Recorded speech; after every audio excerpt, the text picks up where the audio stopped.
The Book of Ruth. Ruth, chapter 1. In the days when the judges ruled, there was a famine in the land. So a man from Bethlehem in Judah, together with his wife and 2 sons, went to live for a while in the country of Moab. The man's name was Elimelech. His wife's name was Naomi, and the names of his 2 sons were Mahlon and Chilion. They were Ephrathites from Bethlehem, Judah, and they went to Moab and lived there. Now Elimelech, Naomi's husband, died, and she was left with her 2 sons. They married Moabite women, one named Orpah and the other Ruth. After they lived there about 10 years, both Mahlon and Chilion also died, and Naomi was left without her 2 sons and her husband. When Naomi heard in Moab that the Lord had come to the aid of his people by providing food for them, she and her daughters-in-law prepared to return home from there. With her 2 daughters-in-law, she left the place where she had been living and set out on the road that would take them back to the land of Judah. Then Naomi said to her 2 daughters-in-law, "Go back, each of you, to your mother's home.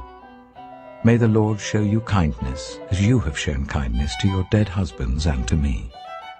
May the Lord grant that each of you will find rest in the home of another husband."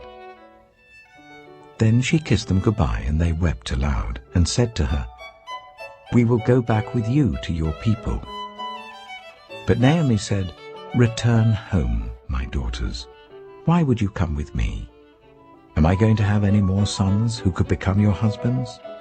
Return home, my daughters. I am too old to have another husband. Even if I thought there was still hope for me, even if I had a husband tonight and then gave birth to sons, would you wait until they grew up? Would you remain unmarried for them? No, my daughters. It is more bitter for me than for you, because the Lord's hand has turned against me." At this they wept aloud again. Then Orpah kissed her mother-in-law goodbye, but Ruth clung to her. "Look," said Naomi, "your sister-in-law is going back to her people and her gods. Go back with her." But Ruth replied, "Don't urge me to leave you or to turn back from you. Where you go, I will go, and where you stay, I will stay. Your people will be my people, and your God, my God. Where you die, I will die, and there I will be buried. May the Lord deal with me, be it ever so severely, if even death separates you and me." When Naomi realized that Ruth was determined to go with her, she stopped urging her. So the 2 women went on until they came to Bethlehem. When they arrived at Bethlehem, the whole town was stirred because of them, and the women exclaimed, "Can this be Naomi?" "Don't call me Naomi," she told them. "Call me Mara, because the Almighty has made my life very bitter. I went away full, but the Lord has brought me back empty. Why call me Naomi? The Lord has afflicted me. The Almighty has brought misfortune upon me." So Naomi returned from Moab, accompanied by Ruth the Moabite, her daughter-in-law, arriving in Bethlehem as the barley harvest was beginning. Ruth chapter 2. Now Naomi had a relative on her husband's side, a man of standing from the clan of Elimelech, whose name was Boaz. And Ruth the Moabite said to Naomi, "Let me go to the fields and pick up the leftover grain behind anyone in whose eyes I find favor." Naomi said to her, "Go ahead, my daughter." So she went out, entered a field, and began to glean behind the harvesters. As it turned out, she was working in a field belonging to Boaz, who was from the clan of Elimelech. Just then Boaz arrived from Bethlehem and greeted the harvesters. "The Lord be with you." "The Lord bless you," they answered. Boaz asked the overseer of his harvesters, "Who does that young woman belong to?" The overseer replied, "She is the Moabite who came back from Moab with Naomi. She said, 'Please let me glean and gather among the sheaves behind the harvesters.' She came into the field and has remained here from morning till now, except for a short rest in the shelter." So Boaz said to Ruth, "My daughter, listen to me. Don't go and glean in another field, and don't go away from here. Stay here with the women who work for me. Watch the field where the men are harvesting, and follow along after the women. I have told the men not to lay a hand on you, and whenever you are thirsty, go and get a drink from the water jars the men have filled." At this, she bowed down with her face to the ground.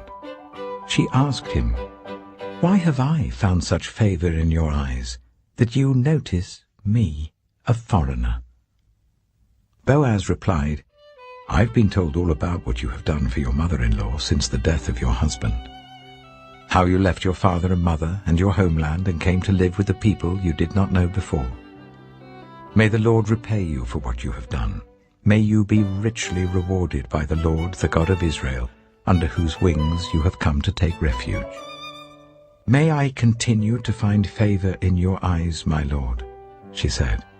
"You have put me at ease by speaking kindly to your servant, though I do not have the standing of one of your servants." At mealtime, Boaz said to her, "Come over here, have some bread and dip it in the wine vinegar." When she sat down with the harvesters, he offered her some roasted grain. She ate all she wanted and had some left over. As she got up to glean, Boaz gave orders to his men, "Let her gather among the sheaves and don't reprimand her. Even pull out some stalks for her from the bundles and leave them for her to pick up, and don't rebuke her." So Ruth gleaned in the field until evening. Then she threshed the barley she had gathered, and it amounted to about an ephah. She carried it back to town, and her mother-in-law saw how much she had gathered. Ruth also brought out and gave her what she had left over after she had eaten enough. Her mother-in-law asked her, "Where did you glean today? Where did you work? Blessed be the man who took notice of you." Then Ruth told her mother-in-law about the one at whose place she had been working. "The name of the man I worked with today is Boaz," she said. "The Lord bless him," Naomi said to her daughter-in-law. "He has not stopped showing his kindness to the living and the dead." She added, "That man is our close relative. He is one of our guardian redeemers." Then Ruth the Moabite said, "He even said to me, 'Stay with my workers until they finish harvesting all my grain.'" Naomi said to Ruth, her daughter-in-law, "It will be good for you, my daughter, to go with the women who work for him, because in someone else's field you might be harmed." So Ruth stayed close to the women of Boaz to glean until the barley and wheat harvests were finished, and she lived with her mother-in-law. Ruth chapter 3. One day, Ruth's mother-in-law, Naomi, said to her, "My daughter, I must find a home for you, where you will be well provided for. Now Boaz, with whose women you have worked, is a relative of ours. Tonight he will be winnowing barley on the threshing floor. Wash, put on perfume, and get dressed in your best clothes. Then go down to the threshing floor, but don't let him know you are there until he has finished eating and drinking. When he lies down, note the place where he's lying. Then go and uncover his feet and lie down. He will tell you what to do." "I will do whatever you say," Ruth answered. So she went down to the threshing floor and did everything her mother-in-law told her to do. When Boaz had finished eating and drinking and was in good spirits, he went over to lie down at the far end of the grain pile. Ruth approached quietly, uncovered his feet, and lay down. In the middle of the night, something startled the man. He turned, and there was a woman lying at his feet. "Who are you?" he asked. "I am your servant Ruth," she said. "Spread the corner of your garment over me, since you are a guardian redeemer of our family." "The Lord bless you, my daughter," he replied.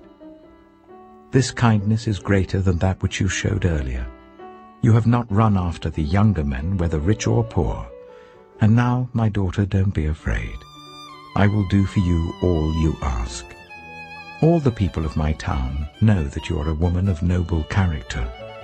although it is true that I am a guardian redeemer of our family, there is another who is more closely related than I. Stay here for the night, and in the morning, if he wants to do his duty as your guardian redeemer, good, let him redeem you. But if he is not willing, as surely as the Lord lives, I will do it. Lie here until morning." So she lay at his feet until morning, but got up before anyone could be recognized. And he said, "No one must know that a woman came to the threshing floor." He also said, "Bring me the shawl you're wearing and hold it out." When she did so, he poured into it 6 measures of barley and placed the bundle on her. Then he went back to town. When Ruth came to her mother-in-law, Naomi asked, "How did it go, my daughter?" Then she told her everything Boaz had done for her, and added, "He gave me these 6 measures of barley, saying, 'Don't go back to your mother-in-law empty-handed.'" Then Naomi said, "Wait, my daughter, until you find out what happens, for the man will not rest until the matter is settled today." Ruth chapter 4. Meanwhile, Boaz went up to the town gate and sat down there just as the guardian redeemer he had mentioned came along. Boaz said, "Come over here, my friend, and sit down." So he went over and sat down. Boaz took 10 of the elders of the town and said, "Sit here," and they did so. Then he said to the guardian redeemer, "Naomi, who has come back from Moab, is selling the piece of land that belonged to our relative Elimelech. I thought I should bring the matter to your attention and suggest that you buy it in the presence of these seated here and in the presence of the elders of my people. If you will redeem it, do so. But if you will not, tell me, so I will know. For no one has the right to do it except you, and I am next in line." "I will redeem it," he said. Then Boaz said, "On the day you buy the land from Naomi, you also acquire Ruth the Moabite, the dead man's widow, in order to maintain the name of the dead with his property." At this the guardian redeemer said, "Then I cannot redeem it, because I might endanger my own estate. You redeem it yourself. I cannot do it." Now in earlier times in Israel, for the redemption and transfer of property to become final, one party took off his sandal and gave it to the other. This was the method of legalizing transactions in Israel. So the guardian redeemer said to Boaz, "Buy it yourself." And he removed his sandal. Then Boaz announced to the elders and all the people, "Today you are witnesses that I have bought from Naomi all the property of Elimelech, Kilion, and Mahlon. I have also acquired Ruth the Moabite, Mahlon's widow, as my wife, in order to maintain the name of the dead with his property, so that his name will not disappear from among his family or from his hometown. Today you are witnesses." Then the elders and all the people at the gate said, "We are witnesses. May the Lord make the woman who is coming into your home like Rachel and Leah, who together built up the family of Israel. May you have standing in Ephrathah and be famous in Bethlehem. Through the offspring the Lord gives you by this woman, may your family be like that of Perez, whom Tamar bore to Judah." So Boaz took Ruth, and she became his wife. When he made love to her, the Lord enabled her to conceive, and she gave birth to a son. The women said to Naomi, "Praise be to the Lord, who this day has not left you without a guardian redeemer. May he become famous throughout Israel. He will renew your life and sustain you in your old age. For your daughter-in-law, who loves you and who is better to you than 7 sons, has given him birth." Then Naomi took the child in her arms and cared for him. The women living there said, "Naomi has a son."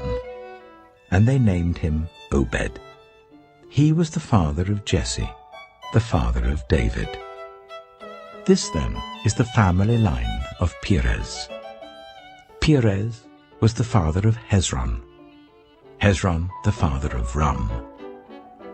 Ram the father of Amminadab. Amminadab the father of Nahshon, Nahshon the father of Salmon, Salmon the father of Boaz, Boaz the father of Obed, Obed the father of Jesse, and Jesse the father of David.